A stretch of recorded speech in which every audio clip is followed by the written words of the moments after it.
Right, so good afternoon, everyone, and welcome to the Researcher Toolbox series. Today, we talk about a topic which will be of particular interest for librarians, researchers, and research administrators in South Africa. So I'm saying this because I noticed that some of the participants are not from South Africa, so the accredited lists apply for South Africa. You're welcome to stay joined and listen for interest, but the more practical knowledge that we'll share today will be of relevance in South Africa. So my name is Lucia Scumbi. I'm a senior customer consultant for research intelligence and for Africa. I'm based in South Africa. My role is to support customers who use Scopus and SciVal, as well as other solutions like Funding Institutional and Pure. I'm joined by my colleague, Dineshri Moodley. She's a customer consultant for Core Solutions, and she's also based in South Africa, and she'll be monitoring the chat and the Q&A box. Right, so over the next few weeks, we'll be covering several topics and hope you will join us for these webinars as well. You will notice that most of the sessions are focused on Scopus. So next week, on the 11th of May, we'll be talking about how to write a great research paper and get it accepted by a good journal. So that will be relevant across all academic institutions in and beyond South Africa, and please share this information with your researchers. Then on the 1st of June, we'll be talking about journal metrics. Please also join us for that. We get many queries or many queries and questions about journal metrics. So we'll give a thorough overview of what the different journal metrics mean and also how to apply them. So please share this information. If you've lost this flyer with all the information about our Researcher Toolbox webinars, please reach out to me or Dineshri and we'll make sure that you get a copy of this. Right, so before we get started, just on housekeeping, you will notice that everybody is muted. The session is being recorded and everyone will receive a link to the recording. We will also make this available on our webpage, which we can share in the chat. So please use the Q&A to ask your questions. The format will be that I will do the presentation and answer questions at the end in order to make sure that I cover all the topics that are important in this for this specific webinar. Right, so today's agenda is going to be, I'm going to first look at what accredited lists are and what they are, for. And then I'll do an introduction to Scopus, also look at how Scopus relates to the other accredited lists that are being used in South Africa, and then some practicalities of using Scopus when reporting articles and conference proceedings to the Department of Higher Education and Training. So I'll be looking at Scopus, the difference between Scopus.com and the Scopus source list. I'll be focusing on newly added titles to Scopus, where to find that, also where to find the discontinued titles, finding journals just in general, how to find journals in Scopus, using the journal profile page efficiently, exporting a list of publications for your institution from Scopus, and then also understanding how Scopus handles conference papers. Right, so you can see that will be quite practical. I'm going to first cover some slides on that, and then I'll do a quick demo. I'll also refer to predatory journals because that also sometimes comes up in the context of Scopus as an accredited list, and then we'll look at the questions. Right, so get started. What are accredited lists? So in South Africa, university research is encouraged by incentivizing research output by means of the research output policy of 2015, where the Department of Higher Education and Training aimed to ensure that South Africa meets developmental goals as well as transformational goals. This policy was adopted in 2003. It was updated in 2015, and it was promulgated against the background of the apartheid era, which landed the country in isolation, and higher education was deemed as a viable pathway for re-entering the global economy by the government of the time. Right, so it's got a very transformational aim, encouraging research, and specifically then by monitoring research output. So by means of this policy, only articles published in approved scholarly journals are subsidized. Let me just see. I thought I missed a slide there. So only articles published in approved scholarly journals then are subsidized by the department. The department will determine in consultation with the sector. They talk to university leaders, and I'm sure they have advisors of which accredited journals and indexes are approved in terms of this policy. So the department issues in the beginning of each year, on the 31st of January or around about then, an updated official list of journals for each reporting year. And in order to ensure stability of the system, approved lists will not change drastically over time. So at the moment, there are 6 lists, and these lists do not change. They don't change actually from year to year, but they can change. So it's important to note that they can change. The research outputs policy makes provision for different output types by accredited lists, but the accredited lists apply only to publication types specifically appearing in journals. So even though the output policy or research output policy covers multiple types of outputs, it's only in terms of journals and publications in journals that really apply in terms of the accredited lists. So specifically, that includes complete and peer-reviewed articles in journals, including original articles, research letters, research papers, and review articles. Journals must have a peer review, must be peer reviewed, right? So this is a very basic criteria that the Department of Higher Education has with this policy, is that they will only subsidize or provide subsidy based on journals, articles that are published in peer-reviewed journals, right? The publication types that are not included in this policy would be then correspondence to the editors, abstracts or extended abstracts, keynote addresses, obituaries, book reviews, news articles, editorials, right? Where proceedings are published in an approved journal, so a journal that appears in one of the accredited lists, and I'll get to those lists now, the output will be treated as as a journal article, right? And I'll talk more about the conference papers later on as well. So just to get to Scopus, Scopus is let me just see, I actually added a new slide here. So Scopus is an abstract and citation database curated by independent subject matter experts.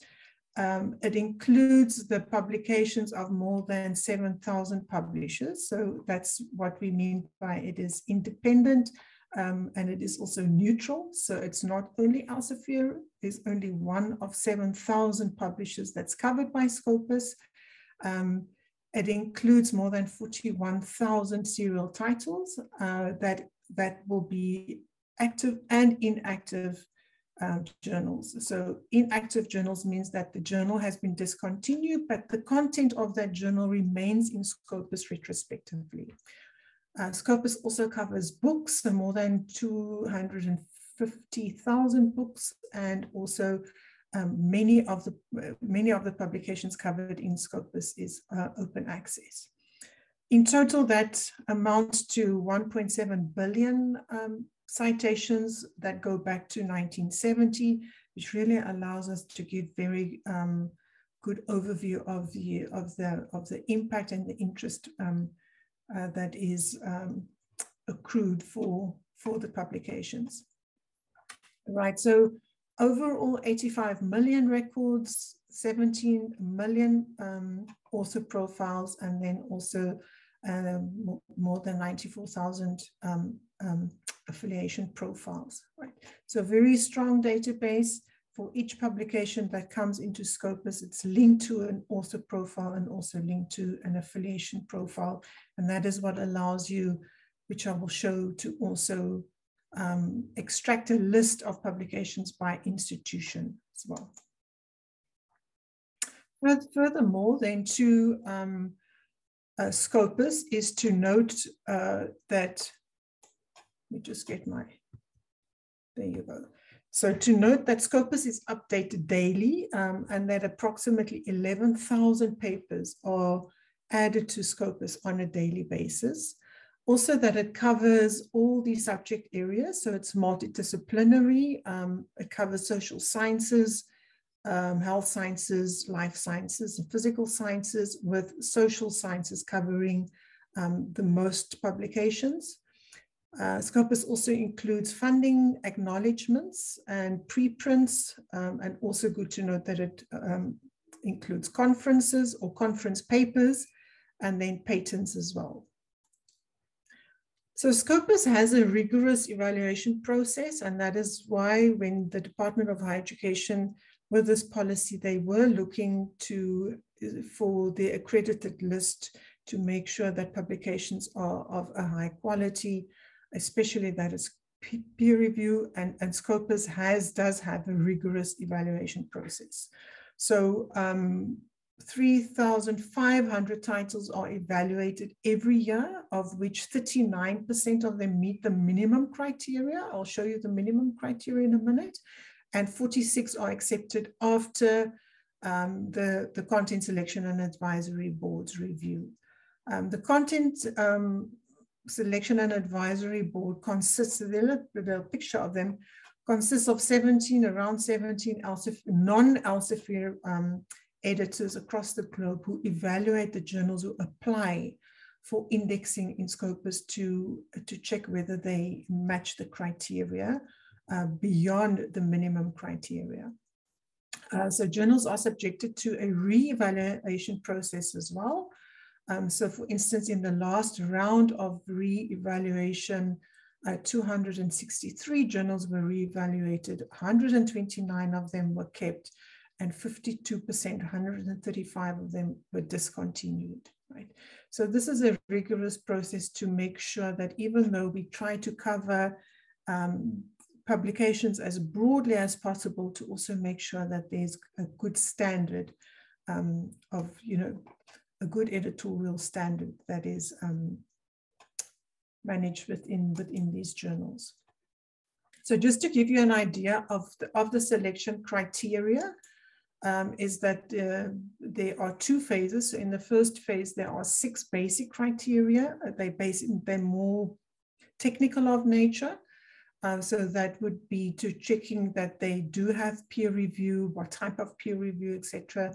Also that they have English abstracts, that the journals have regular publication, that the references are in Roman script, in other words, in English, so that it can be indexed. And then it must have a publication's ethics statement. So ethics, of course, very important, and we'll talk more about that when we look at the predatory journals. Then the second round of evaluation, which is then done by the Content Selection and Advisory Board, as I mentioned. So they look more at the content on the content level, looking at the journal policy, how diverse is the editorial board, how diverse are the authors publishing in the journal. Because Scopus is an international index, we want to reflect also that international nature of publications.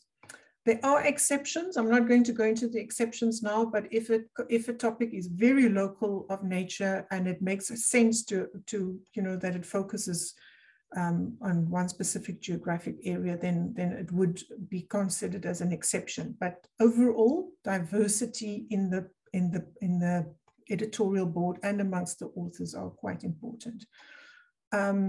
The content selection and advisory board also look at the quality of the content. So there are subject specialists.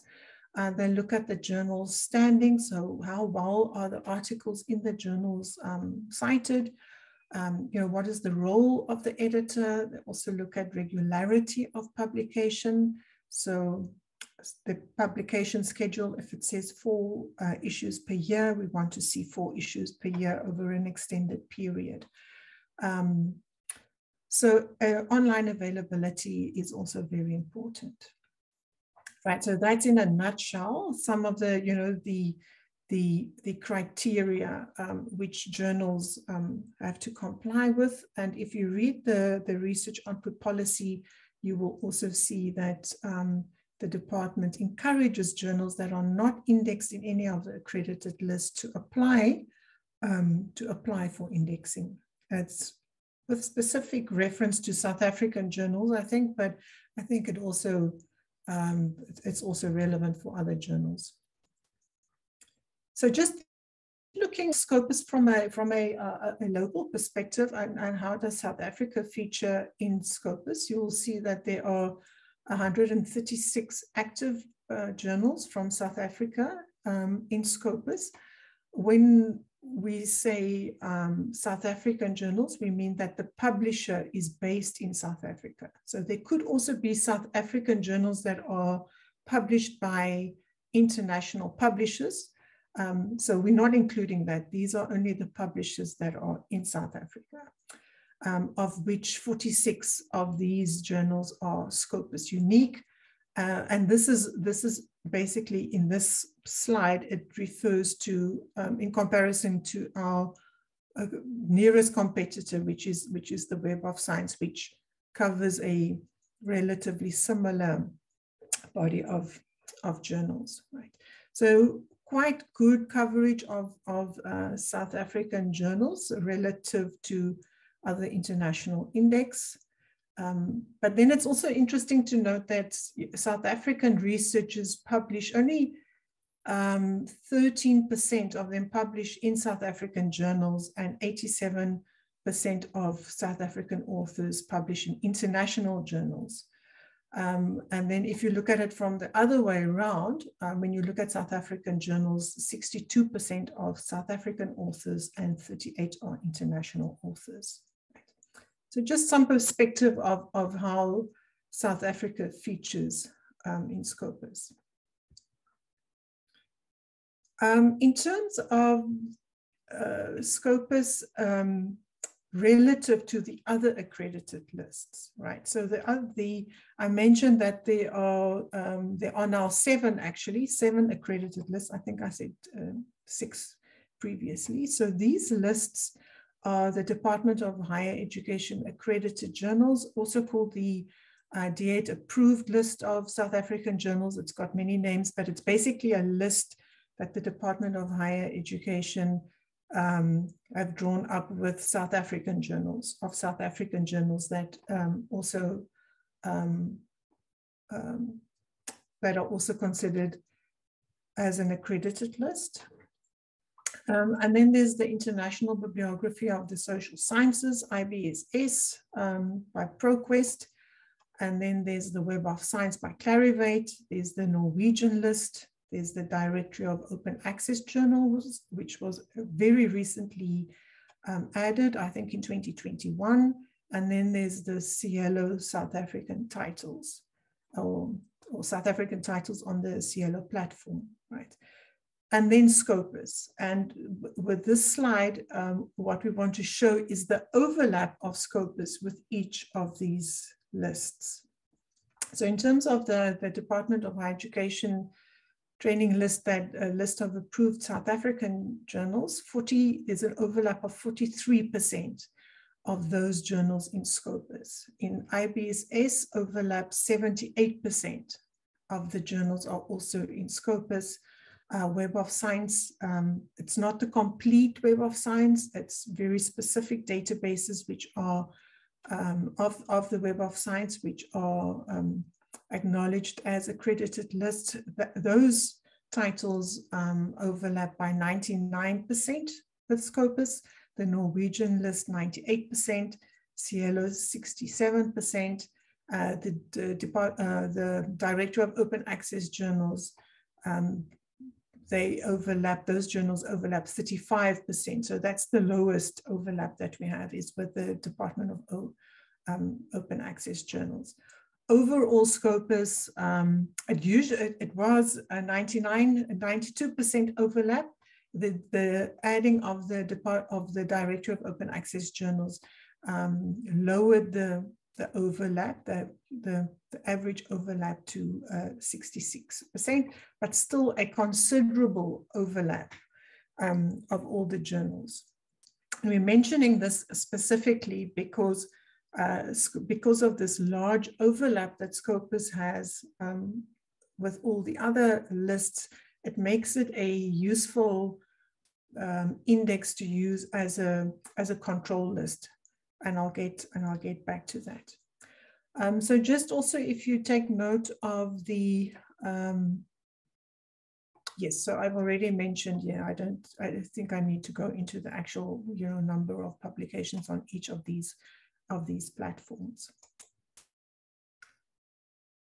So coming now to the more practical side of things, it's important, how these things happen. So the Department of Higher Education makes available the lists, the accredited lists at the beginning of every year. And then it is and then they aggregate these lists. But it's important to note that the list that they use, the Scopus list that is used, is a static list. Whereas Scopus.com, which you use as an interface to also, find literature for your research, is a dynamic, and it's a live, it's a live database. It's updated daily, as I mentioned earlier, adding more than 11,000 articles per day.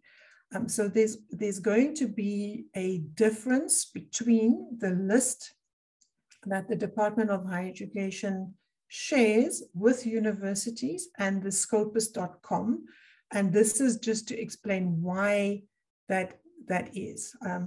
Because the list that is extracted to share with university, and that is also aggregated with other lists, is a static list that is exported from Scopus, usually in the previous year. So the dated list of the static list used by the Department of Higher Education and Training is usually dated October of the previous year.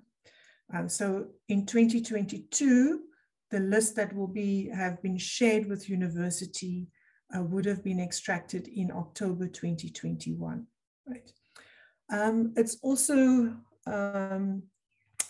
good to know that the list, so I'll show you the list as well. The list is updated 3 times a year.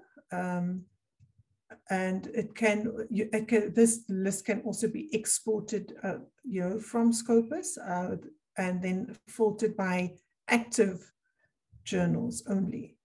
So the list that is shared with university is an active list. It doesn't include all 41. It only includes the 25,000, usually around 25,000 active,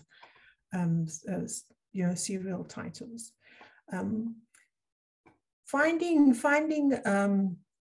this information in Scopus, I'll show that to you online. on the homepage of Scopus, it shows you there's a horizontal navigation bar which includes sources, and this is where the information is held and where you can also look for journals. So things to know about the source list. The source list, which is basically can also be extracted from Scopus, which is a static list, is that it is updated only 3 times a year, right? And then new titles are added, but new titles are added monthly, and then discontinued titles are also added monthly.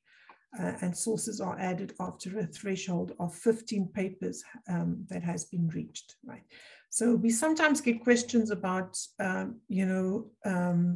a journal has been approved, so the journal editor has a letter to show that the Scopus has approved its application to be indexed, but the users can't find the journal in Scopus, and that is, or in this list, it's because we need to have at least 15 papers in Scopus before it can be added to the list. And I can just, let me just do a new, sorry, I'll just stop sharing, and because I want to show you this list. Just share again. And let me just find my list. I've lost my list now. Right, there it is. So this is not it, but I will find it now. Right. So this is what the list looks like that you can, this is not the list that is provided by the Department of Higher Education. This is the list that is used to create the list that is used by Department of Higher Education. So this is the more complete list. So you can also export this, and you'll see that it includes all the Scopus sources from, and the end date there was October 2021. All the accepted titles up to March 2022, the discontinued titles up to March 2022, and then other information about conference proceedings, etc., etc. Right, so this is a very useful list if you work with journals within your institution, because it really covers very comprehensively all the information that we have about journals. In a, in an Excel format where you can filter it. I'll also show you how to use the interface for it. So this is the Scopus list actually. So you can see from the ISSN to whether it's active, inactive, the coverage, which is extremely important. You can see when a journal has been discontinued. So, and this is important to know because, as I mentioned, the journals, even though they are discontinued, the articles remain in Scopus. We just don't count the metrics anymore, but retrospectively, the information remains in Scopus. Right, so you can see as I scroll, there's a lot of information about each of these journals, which you can use also then to filter by publisher name, subject area, etc. So overall, very useful list, but a static list nonetheless. Right, so I'm just going back to my presentation and sharing again. Oh gosh, now I have to find my place. Where was I? I think I was here.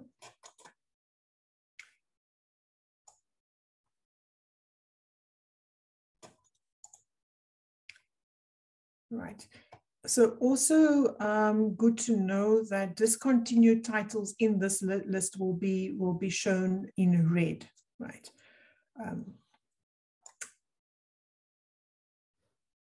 One of the other questions that we often get is, where can we find a list of all the discontinued titles, and why would, and what is the reason for some of these journals to be discontinued?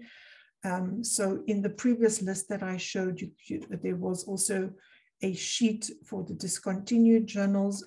Another way of finding the list of discontinued journals is in the footer of Scopus, of the homepage. In the footer, there's an option, content coverage. In this leads you to a page where you can download the list of all the titles, but also of the discontinued titles.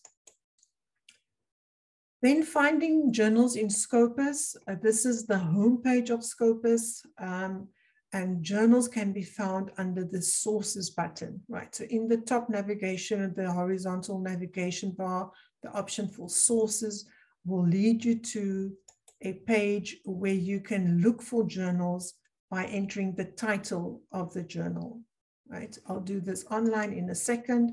And then that leads you, when you find your title, it leads you to a journal profile page where there's a lot of information that is provided about the journal. This journal profile page is also only created after about 40 papers are added into Scopus, right? So this page does not appear immediately after the journal was accepted, right? So there's a whole process in motion in the background, and we need a number of papers to have aggregated for the journal before this page can be created. But once created, the important information here is the coverage date, right? So Scopus coverage date here shown from 2012 to present. And then you can look at the Scopus content coverage. If you click on that, it opens up another page to show you which articles have been received from the publisher or from the journal.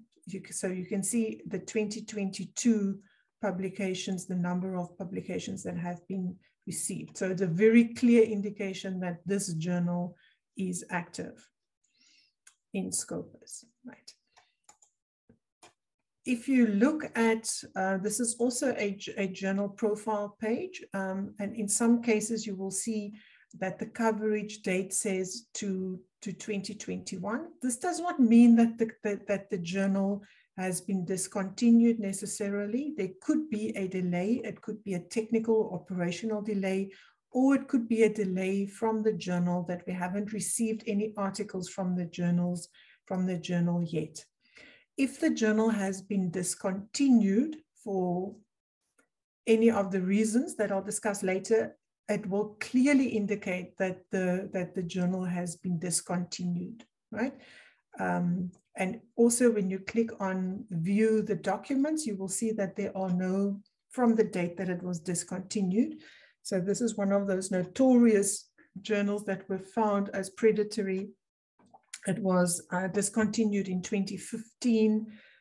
So historically, the articles remain in Scopus, but their metrics are not added. So it does not inflate, or it's not used for H indexes or for the journal metrics, or for the institution or for the authors, right? So the metrics related to this journal are not used, but the articles remain there for historical reasons and for the purpose of bibliometricians doing research on these kinds of phenomena. Right, so conference papers also often questions when research administrators or librarians are supporting the process of recording the research output for the department, for reporting it to the Department of Higher Education, for which the university then gets a subsidy. Conference proceedings often come up as well. So overall, conference proceedings are handled, as I understand it, handled more or less in the same way as books. So the actual conference proceeding has to be submitted also to the Department of Higher Education, unless the conference paper was published as part of an issue in a journal, or as a part of a book. So it can also be published as a book series, right? So in Scopus, proceedings are published or handled in different ways. It can be as a special issue of a regular journal. It can also be dedicated, it can be a dedicated conference proceeding, or it can be a book series, right? So that can be confusing because conference proceedings have these different formats in which they appear. The proceedings then can be published as it's a serial or a non-serial, and more than 10% of the Scopus database actually comprises of conference proceedings, of which 2.5 million are published in regular journals, and 7 million of them are published in conference proceedings. So those conference proceedings that are published in journals can also be, those are then, when they are submitted to the Department of Higher Education and Training, they will count as a journal article.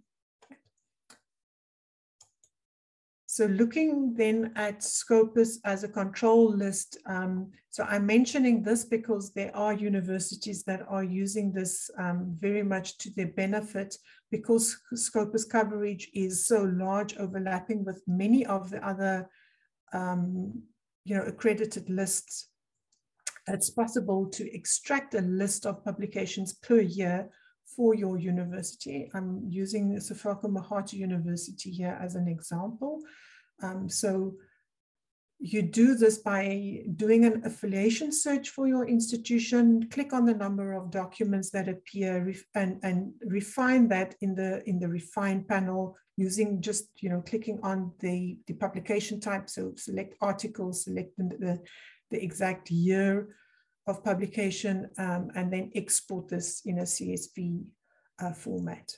When you do the export also asks you which fields to include in your export. So you can select the author, the title, the year, volume, issue, page numbers, etc., everything, and then the affiliations as well, because these affiliations, these publications will, each of them will have more than one author, of course.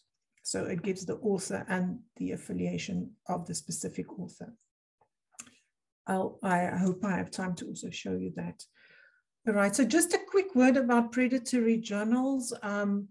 So the Scopus mandate and authority, it's important to note that as an indexing service, Scopus's mandate is confined to the journal level, right? So we only look at the journal as an entity and not at the individual articles, right? So in principle, therefore, we don't interfere with the editorial authority. So those kinds of issues that occur on an article level.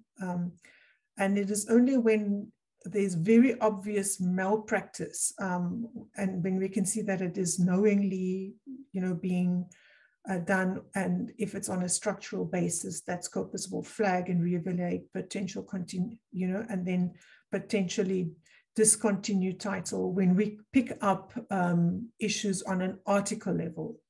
Right? Our mandate is basically to evaluate the journal in its entirety. And we identify, so it's very important for us, being in the science industry, and supporting researchers, and really feeling very strongly that predatory journals are harmful to the entire science ecosystem.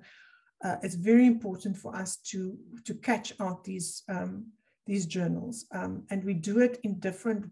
There are 4 different ways in which we do that. So through our own observation, and also from direct feedback from users like yourselves, that report issues to us. So we make note of that, and then we investigate the journal. Also, we use metrics and benchmarks for publication output, for citation impact. So we can see when a journal when the quality declines due to, lack of citations, etc. When it's really underperforming, and we investigate those journals as well. Or when there's a big change in the demographics, or in the numbers of authors from a specific demographic, for example, that's publishing in the journal. We also use machine learning to analyze the performance of journals according to aspects like output growth, changes in the affiliation, author affiliation, and the citation behavior.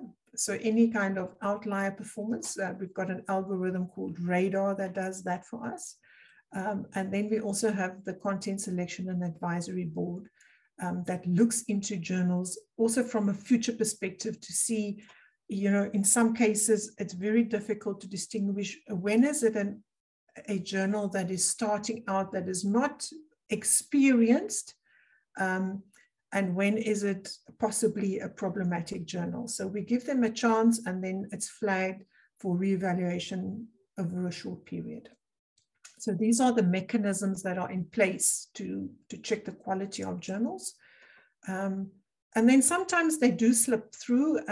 For example, we had a case of a medicine journal from a major publisher that was covered by Scopus since 2014, but then it got transferred to another publisher. The journal title and the ISSN remained the same, but the editors, authors, and the subjects of the articles changed, and the quality declined as a result. So that was reviewed, and the journal had to be removed, not removed, but discontinued. There was also an example of an engineering journal with less than 300 articles per year that was selected for Scopus in 2018. But then after inclusion, the journal pattern completely changed to, you know, with more than 5,000 articles published in 1 year, and the topics were unrelated to the original scope of the journal. And there was also very poor diversity amongst the authors, right? So this journal also got discontinued at the end of 2019. So what to do when you are, you know, concerned about the quality of a journal that you come across in Scopus is please to, you know, to reach out to us so that we can investigate this. The validation needs to depend, you know, it needs to rely on a very well-informed decision. And this is complex, it's very time consuming. And we do need additional information that shows the questionable integrity and the quality. So we need some information to say, you know, why is it that you think that this journal is not of or is questionable, might be predatory. Because the decision to potentially exclude a journal from Scopus should not be taken lightly. It is actually you know, it could have legal consequences if we remove a journal that is not actually you know, predatory. So so there needs to be a lot of investigation goes into to make sure that a journal is really predatory before it can be removed from Scopus or actually discontinued. So, and then also to, you know, like anything in this world these days that we come across is also to be careful in terms of, you know, what is published and what is said about predatory journals. There was a very high-level article that was published which accused Scopus of covering more than 300 predatory journals, and they had to retract that because it was, you know, the research was not based on good data. So just also, you know, take care of these kinds of, I wouldn't say misinformation, but just be you know, cautious of these kinds of statements about what is not only Scopus, but also other indexes. Right, so I've come to the end of my presentation. I think I've got a few minutes because I really want to show a little bit online before we get to the questions. Or Dineshri, is there something specific that I should answer before I go online, do you think?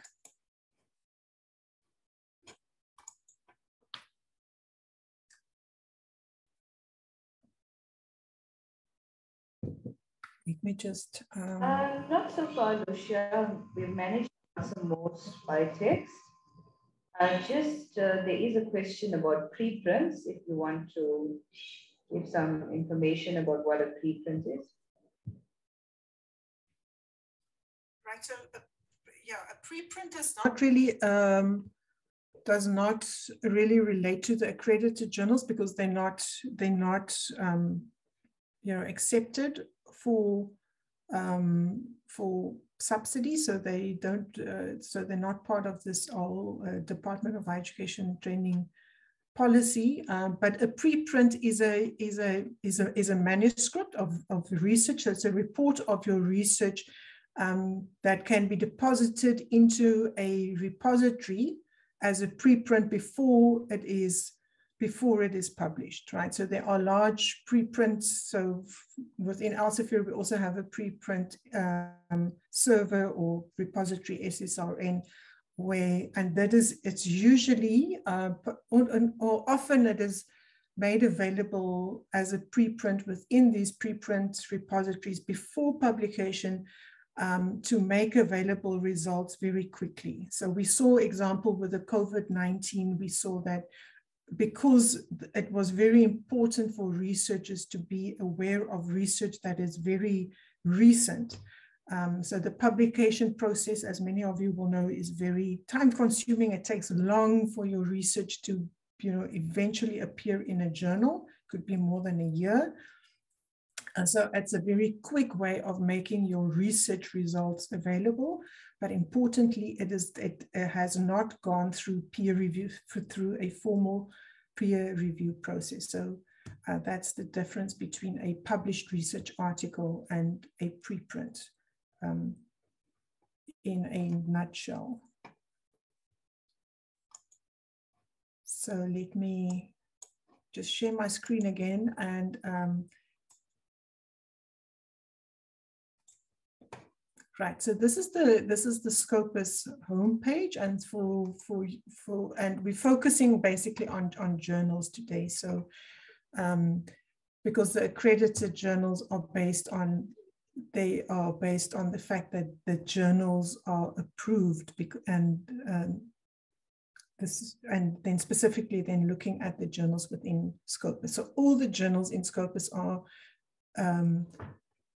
approved, but then making the distinction. So what you see here is scopus.com, what we refer to as scopus.com, and that is the live interface of Scopus, which is updated on a daily basis. And from this page, you can go to the sources, where you will find all the journals that are indexed in Scopus. But the list that is used by the Department of Higher Education is a derivative of, if you go to sources, you will note that there's a list of that you can download. So if you click on this and you download this sources title list, it's the one that I showed you earlier, right? So it contains everything that is in this database, 43,000 publications in all the different columns, active, inactive, you know, when they were added, discontinued, etc. So all of that information, right? So this is the list that is provided to the Department of Higher Education in the beginning of each year, which they then aggregate with the other accredited lists and make available to yourself. Just let me see if I can share this again. So you will, this is the list, but you will also note then amongst the discontinued titles, these are all the discontinued titles up to March, and those that were added recently should be in red.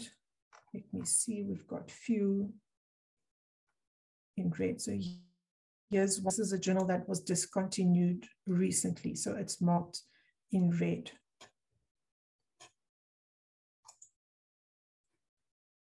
All right, we just share again, and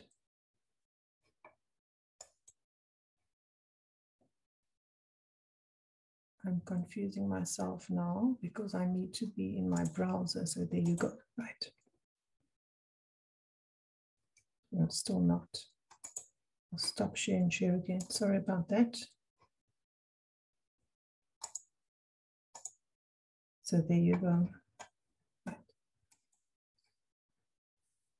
So this is the difference, this, you know, Scopus.com, which is dynamic, the list that you can download here, which is then the static list, right?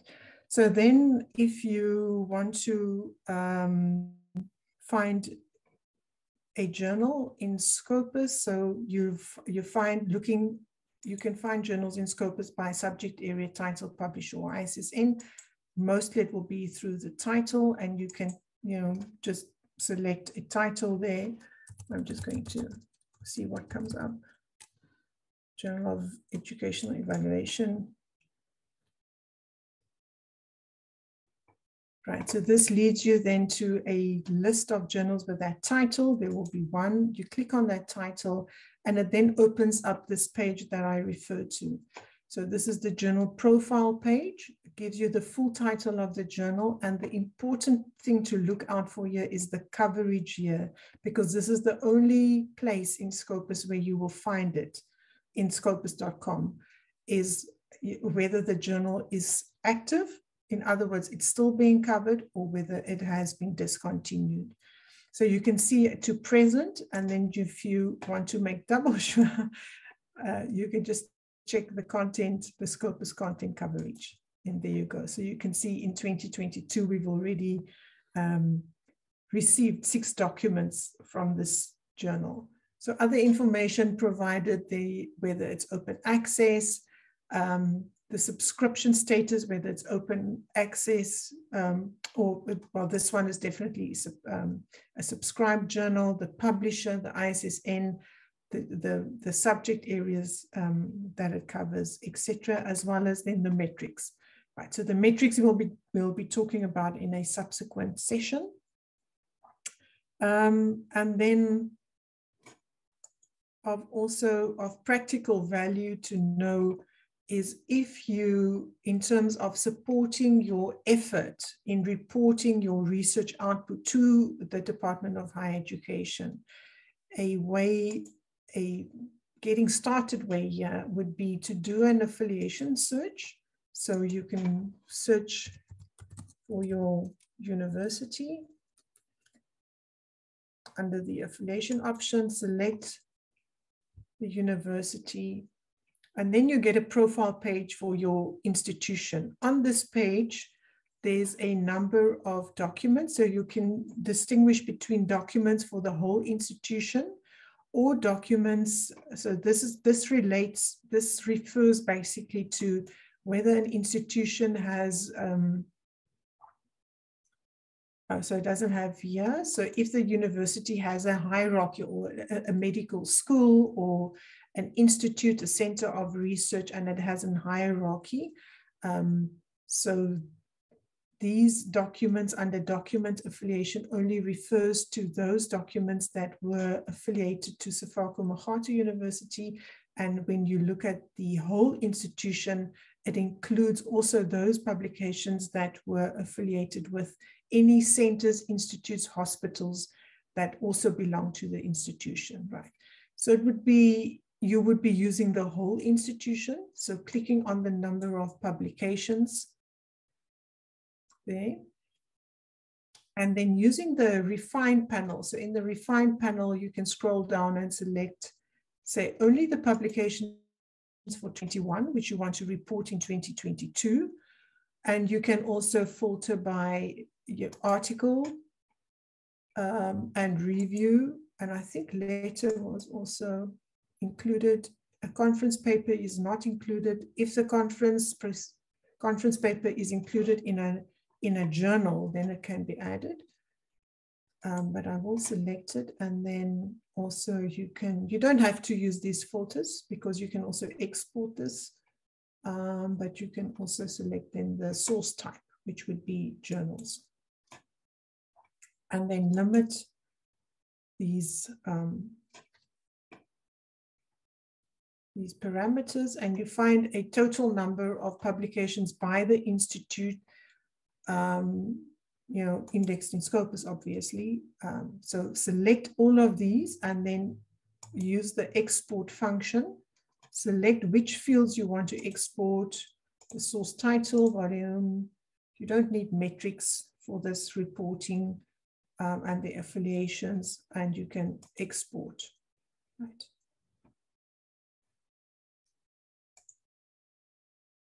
The end result of this export would look like this. So you have an Excel spreadsheet with the author, the title, the source title, volume, issue, information, also information you probably don't need, but you can delete, and then the authors with affiliations, right? So here you will see which specific authors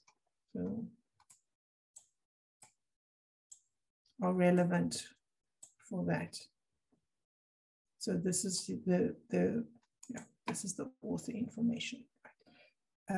So this is a way of, you know, because in all universities, it happens that researchers don't report all their publications, and then the university loses out on getting that subsidy from the government. And it's quite substantial amount that is allocated for each research publication. So it's very valuable income for the university. And I think research officers have an obligation to make sure that they capture all the research output that they qualify for, to make sure that the university gets that much needed subsidy. So this is a way just of checking, using this list to check or to help check that researchers have actually reported and that you do report this to the Department of Higher Education to get that subsidy. Right, so I'm rushing towards the end because I see we've got 4 minutes left for some questions. So if there are any questions, then I'll be happy to try to answer those. Lucia, there are a few questions in chat. As one attendee has asked if you could repeat the slide which mentioned conference proceedings published in journals are counted as journal articles. Okay, let me see if I can go quickly back to that slide.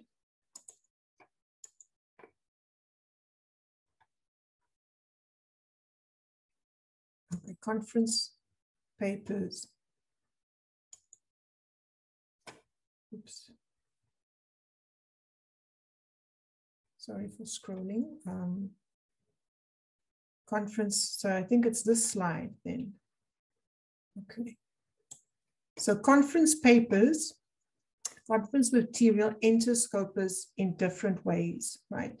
So a conference paper can be published as part of or sometimes a regular journal, say the South African Journal of Health Sciences.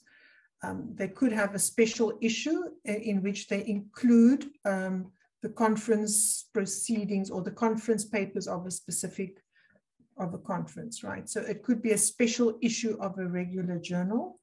It could also be a conference proceeding. So a conference proceeding is almost like a type of journal, but it only includes conference papers. And then a conference paper can also, or conference papers can also be published as a book series, right? So this is not determined by Scopus. This is basically determined by the publisher. So the publisher could decide that in this journal, we will also include conference papers that cover that are relevant for the scope of our journal, or the publisher, or the publisher could decide that we want to publish a conference proceeding, which is a collection then of conference papers, and they usually cover a specific conference, right? So a series of a specific conference that is held every year. Or the publisher can publish the conference papers in a book or as a book series. Right, so it is confusing, but this is not determined. This is not basically determined by Scopus. What we do, where we do have control, is when a conference proceeding applies for indexing. So they apply for indexing to Scopus as a normal journal. So instead of including research articles, it's a publication that only has conference proceedings, but they also need to comply with all the criteria as for a normal journal. So I hope that answers the question. Next question, I don't know whether this is in scope, but I will ask it. I had published in a journal 2 years ago. Then after that, I was told the ISSN is different, therefore it was not considered accredited. Can you advise on what to do? No, unfortunately not. No, I will definitely need to have more information on that, right? So we'll have to, investigate further to see why was there a difference between the title and the ISSN, right? Because it needs to be 100% accurate. Another question, within a university, you can review by department level using affiliation address. So I don't know if they are asking if they can see a breakdown by department, or this question, if you could please give us a bit more information, and then we can answer it. And then the next one is, can you explain about documents and secondary documents? Right. Just give me 1 minute because I'm due at another meeting. I just want to indicate that I will be 2 minutes late. Sorry. I think we can round up after this, and any other questions, we will try and answer it by email. Yes, yes. Right. Yeah. So yes, so the question about whether you can see the department level, so that is that really depends a lot on whether authors, when they affiliate their publications, whether they include the department in that. So if it is included in the affiliation, then yes, it will show. So I can just, in that list that I showed, you can see sometimes it will reflect. So, but this is not something that is it's not consistent, right? So in this publication, the author has indicated Department of Family Medicine Primary Healthcare at Sefako Makgatho University, right? And then another author might not do that. So it's not something that is consistently done. If it is done, it's part of the address field, which we do capture in Scopus. And when you do an export, so you can only see that in an export format, if you select the affiliation field, it will reflect there. But it's not something that you can, there's not a specific search field for department. You just search under affiliation. If you export that, it will show the department, if the department was indicated by the author when he or she submitted his manuscript to the publisher. Oh, the secondary documents, right? So when you do a search in Scopus, you will find on the results page, you will find all documents that have been indexed in Scopus. But then in the secondary documents, you will also find references to publications that are not indexed in Scopus, or where there's not enough information for Scopus to index that reference, right? So usually, in most of the cases, it's actually where you will find publications that are used in reference lists, but those publications are not indexed in Scopus. So it provides, you know, a reference to material that even beyond Scopus.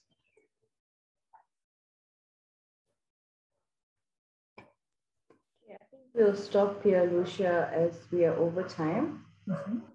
And we will try to answer these questions.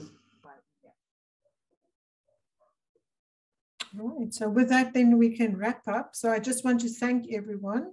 Sorry, we went a little bit over time. I hope this was useful. If there are any other questions, we'll respond to those in the Q&A by email. Otherwise, please reach out if there are any specific questions that you would still like to answer. And please join us then for the next session, which will be an author workshop, and invite researchers to that as well. So have a good day further and see you next time. Bye-bye.